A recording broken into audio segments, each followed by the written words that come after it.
രാവിലത്തെ ചായ കൂടി കഴിഞ്ഞ പാടെ തന്നെ ഞാനിത് തേങ്ങ ഉടച്ചോണ്ട് ഇത് ഉച്ചത്തേക്കും കൂടി ഉള്ളത് റെഡിയാക്കാൻ നോക്കാട്ടോ. അതും കൂടി ആയി കഴിഞ്ഞാൽ പിന്നെ വേറെ പണിയൊന്നുമില്ലല്ലോ. അപ്പൊ നമ്മള് മീൻ ഞാൻ കൂട്ടാൻ വെക്കാൻ വെച്ചിരുന്ന മീനായിരുന്നു. അപ്പൊ വിൻചേട്ടൻ പറഞ്ഞു നമുക്ക് മീൻ വറക്കാന്ന് പറഞ്ഞപ്പോ ഞാൻ മീനിൽ ഉപ്പും മുളകും മഞ്ഞപ്പൊടിയൊക്കെ ഇട്ടിട്ട് പരട്ടി വെച്ചുട്ടാ. പിന്നെ കൂട്ടാൻ പച്ചക്കറി എന്തെങ്കിലും വെക്കാന്ന് വിചാരിച്ചിട്ട് വെള്ളരിക്കും ഉരുളൻകിഴങ്ങും പരിപ്പും അങ്ങനെയൊക്കെ എന്തെങ്കിലും ഇട്ട് വെക്കാന്ന് വിചാരിച്ചിട്ട് അപ്പോഴാണ് നമുക്ക് സുധിച്ചേച്ചി മുരിങ്ങക്കായ വിളിച്ച് തന്നത് കേട്ടാ.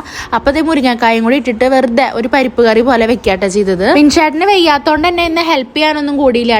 ആവിയൊക്കെ പിടിച്ചിട്ട് ഇത് വിക്സ് ഒക്കെ പരട്ടിരുന്ന് ടി വി കാണാണ്ട് പിന്നെ ടി വി കാണാനത് കൂടാണ്ട് നേരം പോക്കിന് തേജും കൂടി ഉണ്ടല്ലോ. അതുകൊണ്ട് തന്നെ കിച്ചണിൽ നിൽക്കണേക്കാൻ പണി കൂടുതലായിരിക്കും കേട്ടോ. അവിടെ അയിലാണ് കേട്ടോ വറക്കണത്. അത് വറവാവണ നേരം കൊണ്ട് തന്നെ ഞാൻ നമ്മുടെ പച്ചക്കറിയും കൂടി അരിഞ്ഞ് സെറ്റാക്കിയിട്ട് ഇതേ ഉപ്പും നമ്മുടെ മഞ്ഞപ്പൊടി മുളക് പൊടി പരിപ്പ് പച്ചക്കറി വെള്ളം ഒക്കെ കൂടി ഒന്നിച്ചിട്ടിട്ടാ വേവിക്കണത്.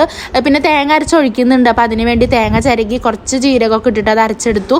ആ നേരം കൊണ്ട് തന്നെ നമ്മുടെ മീനൊക്കെ സെറ്റ് ആവുന്നുണ്ട് കേട്ടോ. ഒറ്റയടിക്ക് തന്നെ നമ്മള് എന്താ പറയാ ഒരു വെടിക്ക് രണ്ട് പക്ഷി എന്ന് പറയണ പോലെ തന്നെ ഉച്ചത്തേക്കുള്ളതൊക്കെ ഞാൻ റെഡിയാക്കി ഉണ്ടായിരുന്നു കേട്ടോ. പിന്നെ കൈയോടെ തന്നെ അടുക്കള മൊത്തം ഒന്ന് ഒതുക്കിയെടുക്കാലോ പിന്നെ ഈ ഭാഗത്തേക്ക് വരണ്ടാലോ എന്ന് വിചാരിച്ചിട്ട് ഇതേ പാത്രങ്ങളൊക്കെ ഒഴിവാക്കി അവിടെ തുടച്ച് ക്ലീൻ ആക്കി പാത്രമൊക്കെ കഴുകി അടുക്കളയിലെ ഫുൾ കാര്യങ്ങൾ സെറ്റ് ആക്കിട്ടോ. പിന്നെ ഉച്ചത്തേക്ക് ഫുഡ് കഴിക്കാൻ നേരത്ത് വന്ന് എടുത്ത് കഴിക്കല്ലേ വേണ്ടൂന്ന് വിചാരിച്ചിട്ട്. പിന്നെ ഇതിന്റെ പിന്നിൽ വേറൊരു കാര്യം കൂടി ഉണ്ട്. ഒരു 10 മണി കഴിഞ്ഞാൽ നമുക്ക് വീടിന്റെ ഈ ബാക്കിൽ നിൽക്കാൻ പറ്റില്ല, നല്ല ചൂട് ഉണ്ടാവും. അപ്പൊ അതുകൊണ്ട് ഞാൻ 10 മണിക്ക് മുന്നേ തന്നെ കിച്ചണിലെ എല്ലാ കാര്യം കഴിച്ച് തീർക്കാൻ ശ്രമിക്കും. ഞാൻ ഇട്ടിരിക്കുന്ന frock nighty R design studio എന്നുള്ള ഇൻസ്റ്റാഗ്രാം പേജിൽ നിന്നുള്ളതാണ് കേട്ടോ. അങ്ങനെ എല്ലാം കഴിഞ്ഞ് ചെന്ന് നോക്കുമ്പോൾ നമ്മുടെ തേജപ്പനും വിൻചേട്ടനും അവിടെ ഇരുന്ന് ടി വി കാണുന്നുണ്ട്. വിൻചേട്ടൻ എന്തോ അമ്പലത്തിൽ നിന്ന് കൊടുന്ന പായസം എന്തോ കഴിക്കണോണ്ട് കേട്ടോ. അപ്പൊ അങ്ങനെ തേജപ്പന്റെ മടിയിൽ കുറച്ചേരം കിടന്ന് ഞാൻ റെസ്റ്റ് ഒക്കെ എടുത്തുട്ടാ. അപ്പൊ ഇന്നത്തെ നമ്മുടെ വീഡിയോ ഇത്രേ ഉള്ളൂ. നമ്മുടെ വീഡിയോസ് ഒക്കെ പുതിയതായിട്ട് കാണുന്നവരുണ്ടെങ്കിൽ ചാനൽ ചെക്ക് ചെയ്തിട്ട് വീഡിയോസ് കണ്ട് ഇഷ്ടമാണെങ്കിൽ സബ്സ്ക്രൈബ് ചെയ്ത് സപ്പോർട്ട് ചെയ്തേക്കണേ. ബൈ.